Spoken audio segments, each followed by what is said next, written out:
Narito na naman tayo para sa isang napaka-sweet at nakakakilig na love story nila Kalingap Edu at Ate Viancy. Ulat mo ay aking makilala at kung ano ako'y tanggap mo para sa pagpapatuloy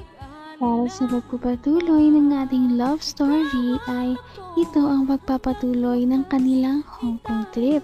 Ito nga ang kanilang unang gabi sa Hong Kong at dahil dyan ay lumabas muna sila para kumain ng masasarap na pagkain sa Hong Kong at pagkatapos nito ay naggala-gala muna sila dahil kilala ang Hong Kong sa maraming mga magagandang lights display at dito makikita natin na manghang-mangha talaga si Ate Viancy dahil first time niya na makapunta dito sa Hong Kong at ito na nga ang mga nangyari sa kanilang night na gala.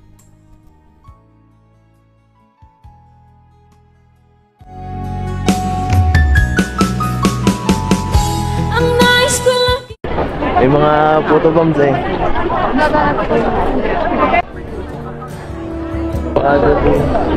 Sabay, sabay.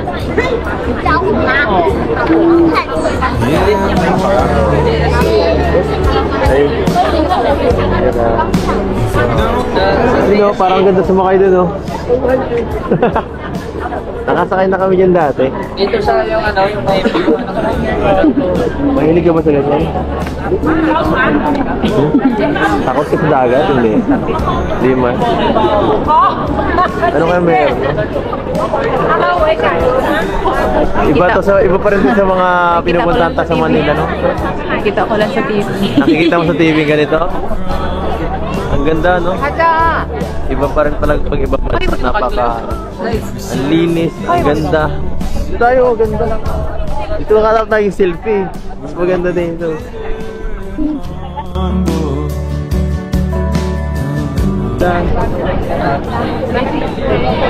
Hindi ka nilalamig?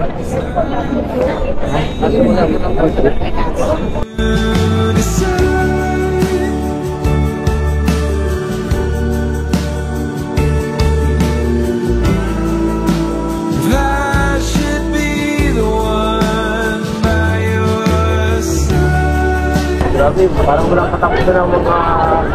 Kung ano ako'y tanggap mo na, hindi ka rin nag-alinlangan pa. Sobrang one of a kind talaga ang mga memories na kanilang nabuo sa unang gabi pa lamang ng kanilang Hong Kong trip. Napakaganda pala talaga dito. Sana nga ay malagi na silang makapunta ng magkasama dito.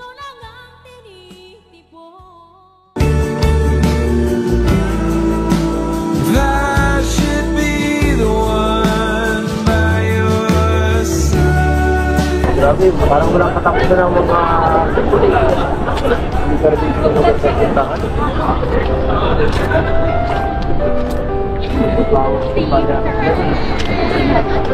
Medyo walay lang tayo.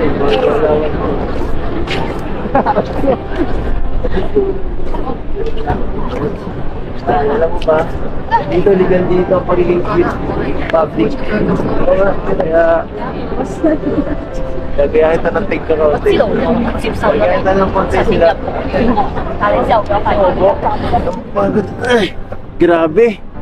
Sabi ko na eh. Nangangatog na ang tungkod ko. Ang sakit na rin ang likod ko. Ayun na talaga ako sa lamig. Ha? Pahinga. Pahinga. Gusto mo naman pag nandito ka, okay naman. Napabawas-bawasan. Buti na lang. Lagi kang ano ngayon. Dumidikit. Lagi kasi ano eh. Pag palagi kang kasama yun, nakakahiya eh. So, nice. Ano yan? Sabi mo gusto ko Joke lang. Sige na, sige na. Sanay ka na. Naman ang bawat panaginip ko, ikaw lang ang tinig. Medyo napagod na nga sila kaya umupo muna sandali ang dalawa. Ito ang kanilang unang alone time na silang dalawa lamang at walang ibang nanggugulo. Kaya makakapag-usap talaga sila ng masinsinan at ito na nga ang pagpapatuloy nito.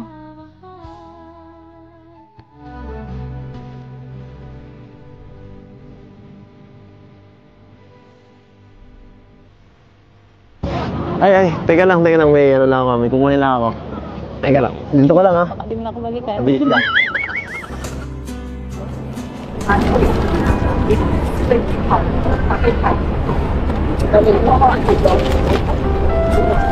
Para sa'yo. Siyempre. Para sa'yo ito. Pinag-important ko to ha. Nakita na nagbibenta ng bulaklak. Alam mo, marami akong kakilala dyan. Pwedeng bigyan ng tulong para makapagbili nito. Oh, Happy Valentine's Day. Yan ha. Hindi ako halos pagbibigay ng ganyan sa mga tao. Bihira lang yan, kaya swerte mo.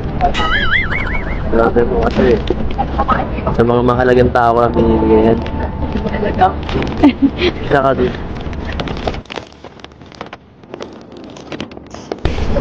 Saka so, pinakamahalaga.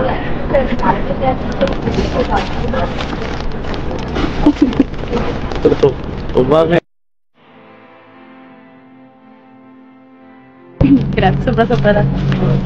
Grabe na, may flowers pa. Hanggang wakas ay tayo ng dalawa.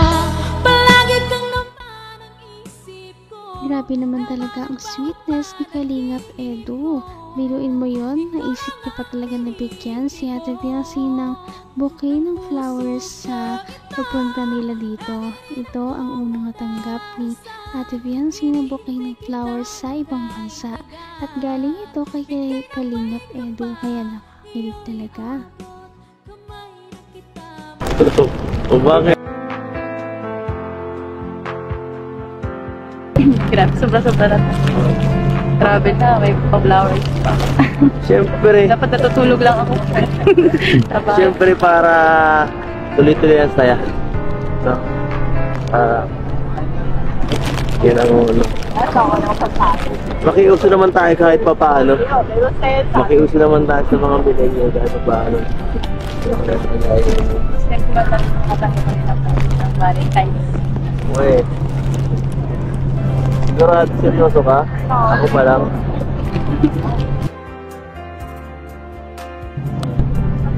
Bakit? Wala ba akong binigay last year? Wala. Baka nalimutan ko lang. Kaya hindi ako nakapagbigay.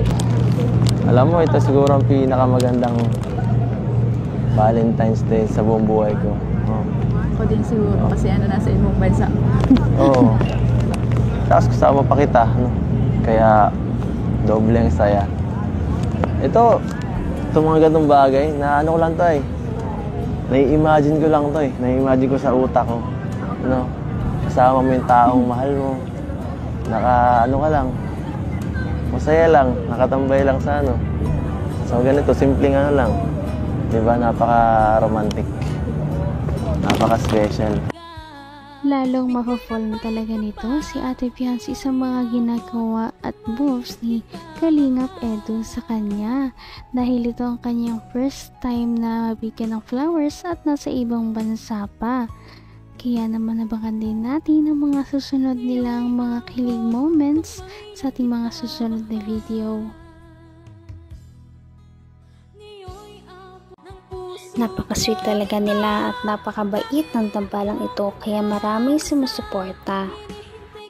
Kaya naman sana ipatuloy natin silang suportahan at mahalin si Biancy, si Kalingap Edu at ang Kalingap team. Yun lamang at maraming salamat sa panonood. Abangan natin kung magkakatuluyan ba talaga si Kalingap Edu at Biancy. Hanggang sa muli! Bye! Ngayon'y abot